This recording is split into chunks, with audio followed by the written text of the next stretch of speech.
കാരുണ്യാഭിഷേകം, ആരാധിക്കുന്ന ജീവിതങ്ങൾ, കാരുണ്യാഭിഷേകം, കാരുണ്യാഭിഷേകം.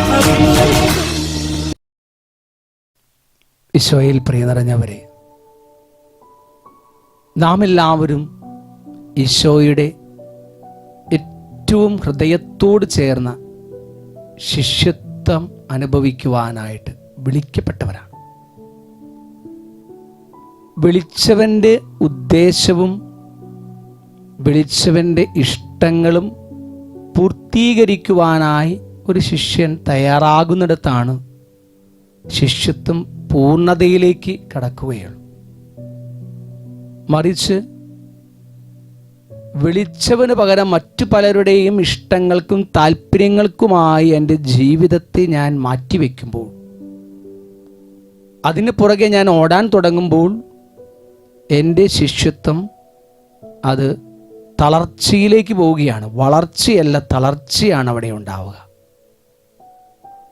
ദിവ്യാനീശയുടെ മുമ്പിൽ നമുക്ക് നമ്മളെ തന്നെ ഒന്ന് ധ്യാനിക്കാൻ പറയുന്നവരെ, ഈശോയുടെ മുമ്പിൽ ശിഷ്യത്വത്തിൻ്റെ പൂർണ്ണതയിലേക്ക് വളരുവാൻ എന്തെല്ലാം കാര്യങ്ങളാണ് ഞാൻ ചെയ്യുന്നത്? ഈശോ ശിഷ്യർക്ക് നിർദ്ദേശം നൽകുമ്പോൾ അതിൽ കുറേ കാര്യങ്ങൾ ചെയ്യാൻ പറയുന്നുണ്ട്. അരുതുകളുടെ ലിസ്റ്റുണ്ട്, ഒപ്പം ചെയ്യേണ്ടവയുടെ ലിസ്റ്റൊക്കെയുണ്ട്. ഗുരുമുഖത്തു നിന്നും കേട്ട മൊഴികളെ ധ്യാനിച്ചുകൊണ്ട് ഗുരുവിൻ്റെ വഴിയെ നടക്കാൻ തുടങ്ങുമ്പോഴാണ് ശിഷ്യത്വം അതിൻ്റെ പൂർണ്ണതയുടെ വഴിയിലൂടെ നടക്കുന്നവരായിട്ട് മാറുന്നത്. മോനെ എന്ന് വിളിക്കുന്നിടത്ത് അമ്മയെന്ന് എന്തുമാത്രം സ്നേഹത്തോടെ എനിക്ക് ഉടനടി പ്രത്യുത്തരിക്കാൻ സാധിക്കുന്നുവോ, ആ പ്രത്യുത്തരം കൊടുക്കുന്നതിൻ്റെ ആ തീഷ്ണതയും താല്പര്യവും വേഗവും എൻ്റെ ശിഷ്യത്വത്തിൻ്റെ കൃപയെ ധ്യാനിക്കുവാൻ എന്നെ സഹായിക്കും. വിളി കേൾക്കുവാൻ ഞാൻ മടി കാണിക്കുമ്പോൾ വിളിക്ക് പ്രത്യുത്തരം നൽകുവാൻ ഞാൻ പലപ്പോഴും എൻ്റെ ജീവിതത്തിൻ്റെ തിന്മകളോ പ്രലോഭനങ്ങളോ എന്നെ തടസ്സപ്പെടുത്തുമ്പോൾ ഞാൻ തിരിച്ചറിയേണ്ടത് ഇതാ ശിഷ്യത്വത്തിൻ്റെ പാതയിൽ നിന്നും എവിടെയോ എപ്പോഴോ ഒക്കെയോ ഞാൻ ഇടറിപ്പോകുന്നുണ്ട് എന്നുള്ള ഒരു വലിയ തിരിച്ചറിവ് നമുക്ക് സ്വന്തമാകട്ടെ. ദിവികാരൻ ഈശോയുടെ മുമ്പിൽ നമുക്ക് പ്രാർത്ഥിക്കാം. ഈശോയെ, അങ്ങ് എൻ്റെ ജീവിതത്തിൻ്റെ ഒരു ബലഹീനതയായി മാറുവാൻ നീ അനുഗ്രഹിക്കണം.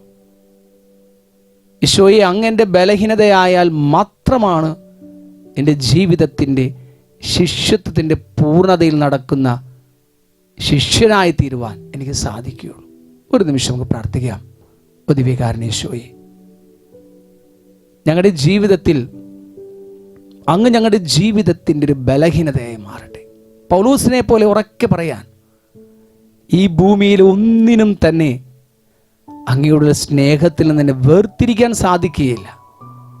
ദുരിതത്തിനോ അക്രമത്തിനോ വാളിനോ നഗ്നതയ്ക്കോ ജീവിതത്തിൻ്റെ ഉയരത്തിനോ താഴ്ചയ്ക്കോ മറ്റൊന്നിനും തന്നെ അങ്ങയോടുള്ള സ്നേഹത്തിൽ നിന്നും എന്നെ വേർതിരിക്കാൻ സാധിക്കുകയില്ല എന്നുള്ള പൗലോസിനെ പോലെ എവിടെ ഞാൻ എൻ്റെ ജീവിതത്തെക്കുറിച്ച് ഉറക്കെ ഉദ്ഘോഷിക്കുന്നുവോ അവിടെ ഞാൻ ക്രിസ്തുവിൻ്റെ ശിഷ്യത്വത്തിൻ്റെ പൂർണ്ണതയിൽ വളരാൻ തുടങ്ങുന്നു. അങ്ങയുടെ ശിഷ്യത്വത്തിൻ്റെ പാതയിൽ ഞാൻ നടക്കാൻ തുടങ്ങുന്നു. അങ്ങയുടെ ജീവിതത്തിൻ്റെ ബലഹീനതയായി ഞാൻ എൻ്റെ ഹൃദയത്തിൽ ഏറ്റെടുക്കുന്നു. ഈശോയെ, അങ്ങയുടെ ശിഷ്യരായി ജീവിത അവസാനം വരെ അങ്ങയുടെ വഴിയിലൂടെ ചരിക്കുന്ന മക്കളായി ഞങ്ങൾ മാറട്ടെ.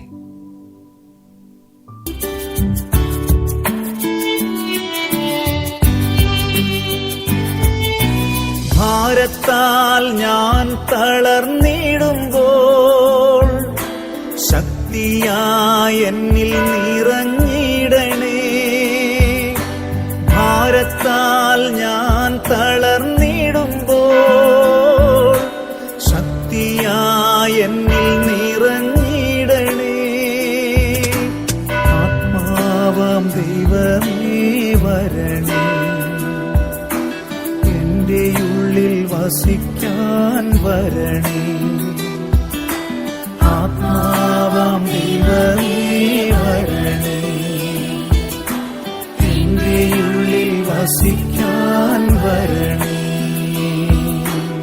പരിശുദ്ധ പരമാദിവ്യ കാരുണ്യത്തിന്, ഇന്നേരം ആരാധനയും സ്തുതിയും പുകഴ്ചയും ഉണ്ടായിരിക്കട്ടെ. പരിശുദ്ധ പരമാദിവ്യ കാരുണ്യത്തിന്, ഇന്നേരം ആരാധനയും സ്തുതിയും പുകഴ്ചയും ഉണ്ടായിരിക്കട്ടെ. പരിശുദ്ധ പരമാദിവ്യ കാരുണ്യത്തിന്, ഇന്നേരം ആരാധനയും സ്തുതിയും പുകഴ്ചയും ഉണ്ടായിരിക്കട്ടെ. മുറിവുകളിൽ സാന്ത്വനമേകും കാരുണ്യാഭിഷേകം, ആരാധിക്കുന്ന ജീവിതങ്ങളിൽ അത്ഭുതങ്ങൾ കാരുണ്യാഭിഷേകം, കാരുണ്യാഭിഷേകം, അഭിഷേകം, കാരുണ്യാഭിഷേകം, അഭിഷേകം, കാരുണ്യാഭിഷേകം, അഭിഷേകം, കാരുണ്യാഭിഷേകം, അഭിഷേകം.